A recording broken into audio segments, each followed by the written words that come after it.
We just celebrated our 20th year in business November. Been in the Valley here 20 years. We're right off I-10 and Elliott, where our corporate office is. Founder of our company, Dean Lucente, was an ADP guy and felt like the quality of service that his customers were getting after he had sold them wasn't quite what he wanted it to be. So him and a partner went out and started the business 20 years ago, and over the last 20 years we've grown to now have 5,000 customers nationwide. We've got about 800 customers here in the Valley, processing in all 50 states. We've got 13 other locations throughout the U.S., mostly western states, and then we're processing quite a bit of payroll and taxes every year as a company. This is some of our clients, just a quick snapshot. Most of them are from the Valley. A lot of them are some pretty recognizable names. Tech Council is up there. We actually do all of their payroll. But some other good-sized companies out there. We work with companies anywhere from one employee that says, I don't want to file quarterly taxes. I don't want to deal with it. I don't want to run my business, up to companies with several thousand employees that want to use a whole host of our technology or our managed services. So the last slide on AmCheck would be this one here. The top part of it is kind of our technology, and the packets that are in front of you there kind of go through a little more in depth on the different modules and services that we offer. But in addition to offering technology from that whole hire to retire, starting with applicant tracking all the way through managing employees, we have a whole host of managed services that really support all of our software in that. So things like, you need a handbook created, and so our HR team like Jen can go and create a handbook for you, or you need just you need some audits done, or you need a project done, you can use our HR services or our managed services team for some of those things. So that's a little bit about us as a company. We'll go and jump into talking about onboarding. I really liked this quote. Michael Falcon, founder of Experience Academy, said, "Employee onboarding is the design of what your employees feel, see, and hear after they've been hired." And I really like that, because there is a lot of emotional experience to your first day on the job. And it's really their first impression of your company after the hiring process. The only thing I would probably change is, instead of after they've been hired, it really starts before that, I think.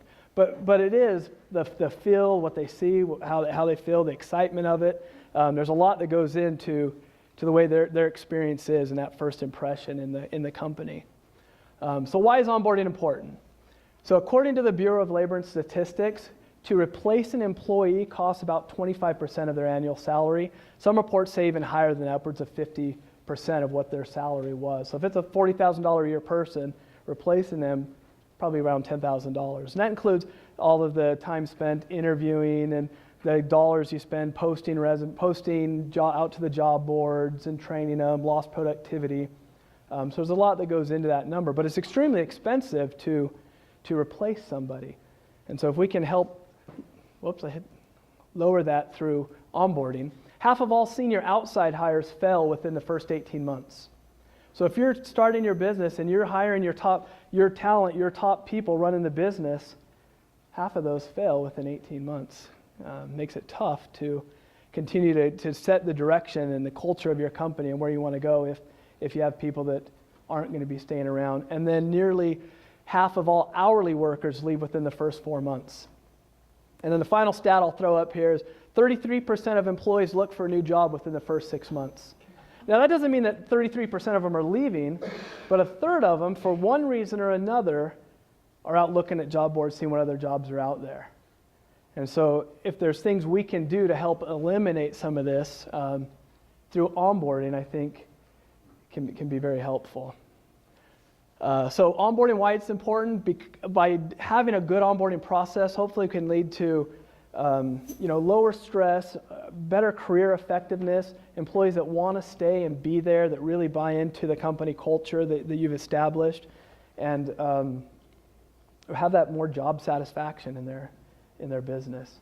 So when we talked about onboarding, somebody mentioned it, kind of the hiring process. So I guess I'd say pre-onboarding, what they do before they show up.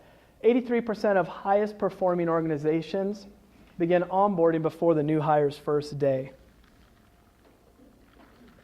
So they're already thinking about the onboarding process before the person shows up. So what are some things you can do pre-onboarding to help with? Send a welcome note before the first day. I kind of like this because you hire somebody and it's going to be 2, 3, 4 weeks before they actually start. So they've accepted the offer letter. All right, you're good. Here's your start date. And then they hear nothing. And they're kind of in this limbo, like, I hope everything's working out right. I hope everything's good. I guess I'll show up my first day and hope everything's ready.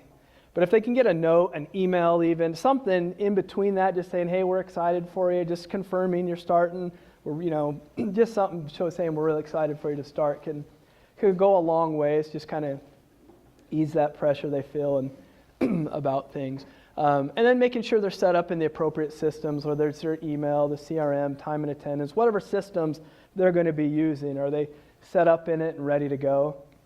Have you ordered their business cards and gotten them in? It's always a pain when you show up, and they don't have cards. Or they go to their first meeting and they're like, oh, I don't have business cards yet. Kind of frustrating for them. So it's nice if they're already there. Do you have an agenda for them on the first day and for maybe even that first week so they know what to expect? They show up this first day and they have no clue what they're going to be doing. And they kind of have this deer in the headlights look like, I'm ready, I guess. And if you don't have an agenda for them, they kind of feel like, I just don't know what to do. And then finally, is everything configured, whether it's a laptop or cell phone you're sending to them? Does the receptionist know they're coming? I kind of like that, if they show up the first day and they say, hey, I'm David, I'm here to see so-and-so. I'm like, oh, you're the new person starting today. Just kind of adds like, wow, they know who I am. Versus, oh, who are you? Why are you meeting with him? Oh, I'm the new guy. If the receptionist knows they're there, I think goes a long way to making them feel comfortable going, wow, they know who I am. And then finally, are you using technology to onboard your new hires? Obviously, we can't come to the Arizona Technology Council and not talk about technology. And we'll spend a little bit more time talking about showing you some technology for onboarding towards the end. But I did want to bring it up because a lot of times, this is how it looks the first day, right? We mentioned back here paper. So they show up, they go to onboard, their first day on the job, the first half of the day, they get a stack of paper, start filling all this stuff out. It's usually a very manual process. And it's a lot of process trying to, one, make sure you're staying compliant with all the different types of documents, whether it's handbook or policies or non-competes, or your I-9 or your W-4, your A-4, all these different things. And then not only do you have to make sure they fill them all out, but make sure they're stored properly, that your I-9s are kept separate from the employee file in a different file, and some of those types of things that maybe you don't think about. So there's not only a manual process that can be time-consuming, getting it all filled out, but then also a compliance issue, making sure that you're in compliance with the different laws that are out there. And so that's kind of how it looks today. We'll talk in a little bit on what an onboarding technology can look like, and we'll show you our onboarding technology, which is pretty similar to a lot of the different ones that are out in the market. So the first day on the job, nearly 4% of employees leave a new job after a disastrous first day. So not a high percentage, but man, if we can make sure that their first day is a good experience, it can help eliminate people not showing up on that second day. So the first thing you want to do, obviously, is make it memorable. So some other things that I think you can do along with that is give them a gift, something simple, something with the company logo on it, whether it's a pen, a pad of paper, a coffee mug. It doesn't have to be anything expensive, but just something simple that just says, here you go, welcome, we're excited to have you here. Give them that agenda. I like the idea of throwing it in their Outlook calendar so it's already set for them and stored in there. I think that's a great idea. And then make sure you're setting expectations with them, and here's what we're going to be doing during that first day. Give them a tour of the facility, introduce them to everybody that they're going to be interacting with. And then I like the idea of taking them to lunch on their first day. You spend all this time interviewing them, finding about them, about how they're going to fit in the business, what they know or don't know. But taking them to lunch is not to talk about business. Get to know them, ask questions that you can't ask in an interview. Now that they're hired, just get to know them and make it a little more low key. I mean, they're kind of in new first day on the job mode, and if you can just, let's go out, let's go get some lunch and just talk, and kind of makes it a little easier transition, a chance to get to know them a little better, and makes that first day. I think it helps make that first day memorable. And then obviously have an end of day meeting after the first day and how they felt it went and how they were feeling about things or things they might have seen different. The same thing you'd do probably I would do at the end of the 30 days. So let's not make their first day like this. This will be your cubicle. In 6 weeks, our IT people will connect you to your network so you can do your job I'll stop by every few minutes to see what you're doing. I thought that was kind of funny. Let's not make it like that. This guy's gonna be one of those 4% that's not gonna show up. So David Newey, the founder of Tiny HR, I thought he said this was good, and on kind of their first 30 days is really when they start to ramp up the process. And during this is when you introduce them to the software, kind of introduce them to the team. It's where they really start to work on some small projects. You set some small goals for them that they can accomplish and do, say, okay, I've got some successes. Obviously, you hopefully have some long-term goals as well, but this gives them a chance to accomplish some short-term goals, feel some success, and really after 30 days, they should have a good idea on what their responsibilities are, what you expect of them. And then at 60 days is when they start to collaborate a little more. They get a little bit more responsibilities. And this is kind of where you ease off the training a little bit, focus more on their just specific job responsibilities, and introduce them to some bigger projects, some more long-term stuff. And at this point, I think is when they really start to become comfortable with the company culture. They kind of know who's on their team, who to go talk to and ask for questions. They're kind of starting to get into the flow of things. And then by 90 days is really when the training will start to come off even more. And your employees taking on more responsibility. They're able to accomplish some bigger tasks. They kind of know what the culture is. They're participating in the company culture. And they're really equipped to take on those bigger tasks and that. And that's probably like a 100,000-foot view of the first 90 days, right? But I think there's some good takeaways from there. But if we look a little bit deeper into the first 90 days, 40% of employees who receive poor job training for their position leave within the first year. So I think you have to make sure you invest in training in that first 90 days and not be afraid to invest in it. Richard Branson said, train people well enough so that they can leave, but treat them well enough so they don't. And some of you may have seen this comic before. What happens if we train our employees and they leave? And the CEO says, well, what happens if we don't train them and they stay? Right? So training employees is extremely important. I think when you look at training, a couple examples or a couple stories from my personal experience.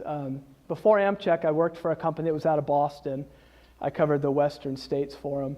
On their enterprise sales team, and they'd just gotten a ton of funding and we're going to take their sales to the next level. And it was a software technology company and said, we're going to build out our sales team. And so they were hiring sales reps, like 50 people all over the US, put together their training program, and we had to go to Boston for 12 weeks of training.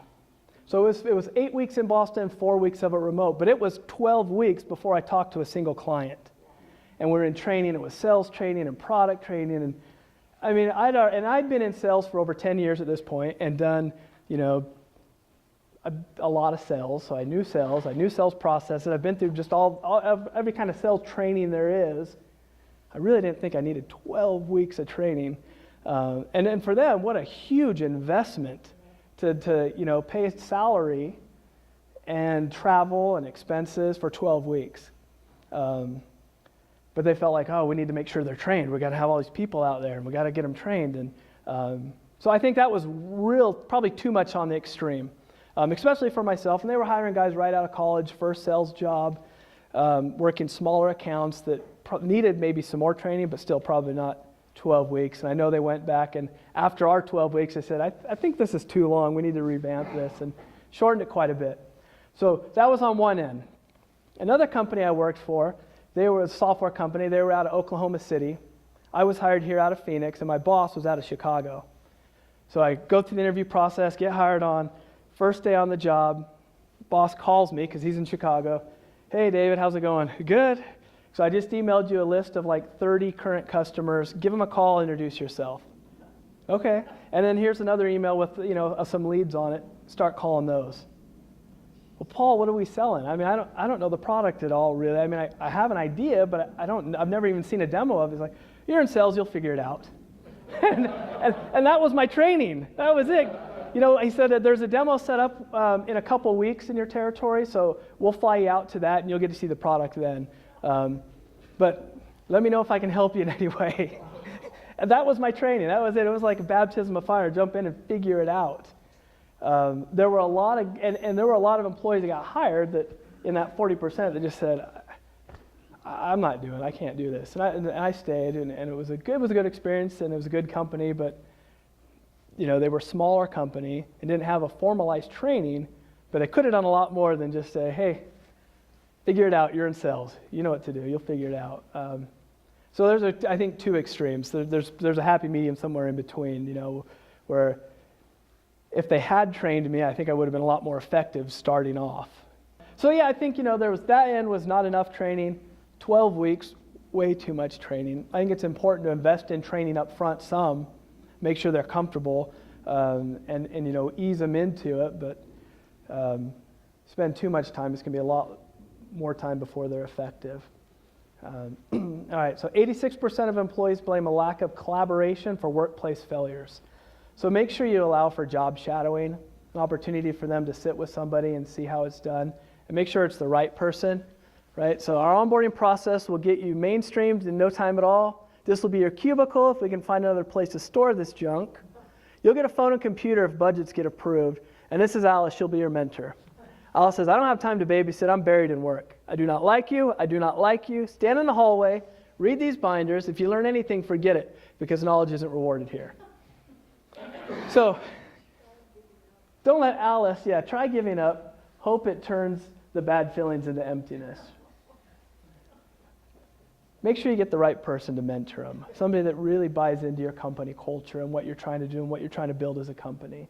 Because it can be pretty detrimental if the person that they're shadowing is always talking negative or not happy, or they might be happy with the company, but they just talk negative about things or processes and maybe not understand why processes are in place and why they're there for a reason. And then 81% of employees would rather join a company that values open communication over one that offers perks such as great health insurance, free food, or gym membership, or those types of things. They want that open communication. So build opportunities for feedback. Have an open door policy where employees can come in and tell you how things are going, how they're feeling about things, how they're feeling about this first 90 days on the job, whether it's at a 30, 60-day, 90-day, review where you sit down with them, or just open time where you can just say, how are things going? How are you feeling about things? How are you feeling about your training, or whatever it is you're doing? Can make a big difference in it. So I said we were going to talk about technology. We're going to go in and I'm going to show you our onboarding solution. I think there's a lot of value in onboarding electronically and moving away from paper. And regardless of the company size, and I think it depends on the company size, the reasons why you would want to. One, I think if you're a technology company, using technology just makes sense and makes a good impression on your employees. Hey, we're a technology company, we have great software, we're doing awesome things. Here's all this paperwork to get you going. But if you can use an onboarding process and either send them a link that they can start filling out their new hire paperwork before they show up on day one, or even if it is day one when they show up, put them at a computer and let them fill it out then, can make a good impression that, not only do we have great software we sell or we develop, or, we're a very advanced company, whatever it is that you do, we also use the best technology for our employees. So I think it makes a good impression and enhances that new hire experience, regardless of company size. If you're a larger company and you're onboarding 10 or 15 or 20 people a month, it can be pretty time consuming if it's paper driven. Especially if you have remote employees and you're emailing them forms to fill out and they're emailing them back and half of them are filled out or they're missing parts of it that's not filled out, and now you've got to reach back out to them. One, I can't read what you wrote here, and then two, you didn't fill this out or you didn't send this in. It can be a lot of time consuming just to get the paperwork, and then if they do it on paper, now you're having to rekey it into another system and manually key that in. So if you have an onboarding tool that's integrated with your payroll solution or any other software solutions that you might use, can really make that a much better experience, not only for the new hire, but also for yourself, saving time and energy. So I'm going to jump over to our onboarding solution and kind of walk through a quick demo of it. So I've seen a number of different online solutions. So I mean, they're all fairly similar. They're not expensive to have. If you're outsourcing your payroll to a payroll company, you have a small base fee and paying a couple bucks per employee per check for payroll. Adding an onboarding solution's probably an extra 50 cents per employee that you have per payroll. So it's not a real expensive solution to add, but it really does enhance the experience for your employees. So this is our onboarding tool, and I'll walk through a demo of it and show you some of the types of things you can capture with solutions. The menu down here on the side is very customizable for most systems. You can usually set up a template based on the type of person you're hiring. So if you're hiring, a janitor, you may not care about capturing certifications or skills or, prior employment or something. But if you're hiring an IT guy, you may want to know what certifications he has and be able to capture those. Or if you're a medical office and you're hiring nurses, you want to know what trainings they have and certifications they have, because they've got to have certain ones to do their job. So these can be customized so that when you send this out to an employee from the admin side, you enter their first name, their last name, their email address, and then pick the template you want, hit save, sends them an email. They click the email, this is where they come. It says, congratulations, some verbiage that you can put in there, welcome to the company. And then you can load in any type of documents that you want the employee to review and then sign off and acknowledge. So handbooks, non-competes, non-disclosures, company policies, anything you want to put in there, you can add into a list right here that the employee can actually download it, review it, and then sign off and acknowledge it. Generally, there's a place to upload videos. So if you have like a sexual harassment training video or maybe a welcome message from the CEO, you can load it in there for them to watch and review on it. And then it's simply just clicking next and going through a wizard. So their first name and last name is going to automatically be in there, and then they would fill out their address and zip code and that. They fill out their social or any other type of personal information. The internet's going really slow. Hopefully there we go. So they can fill out their social, their other personal information. You can capture EO and veterans detail. If you don't capture that, generally you would just take it away and that wouldn't even show up. So any of these other fields that you didn't want to capture for that employee just wouldn't show up on theirs. So capture EO and veterans detail. This is the first step. I-9 is generally a two-step process because you got to physically review their ID, forms of ID. So this is step one, where they would go in and select, the appropriate determination for them and then sign it electronically, and then it would send it to you in step two when they show up the first day, or send you the forms of IDs when you do the second step of the I-9. You can gather tax information. This is going really slow. Oh, that's all right. I don't want to fill that out, so we're going to skip it. Some of the systems out there I've seen just present them a W-4 or an A-4 or state documents, and they just fill in that if it's the W-4, they just fill it out on the screen like a fillable PDF.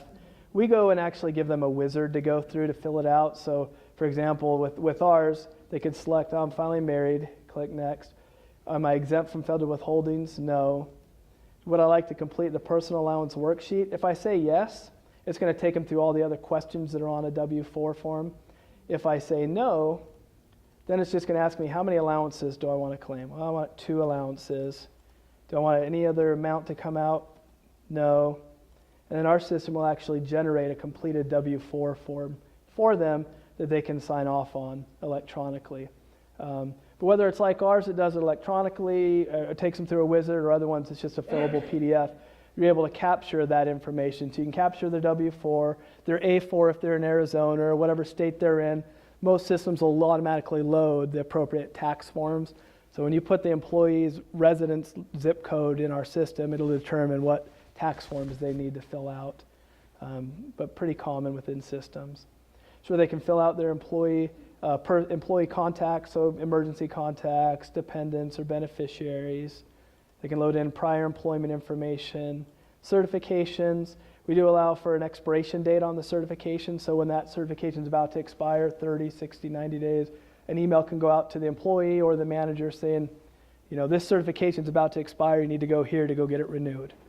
And that way you can make sure you're in compliance, that you're getting the people that are supposed to be certified actually have that done, or a driver's license if they're a driver in there, physicals or whatever they might need to track.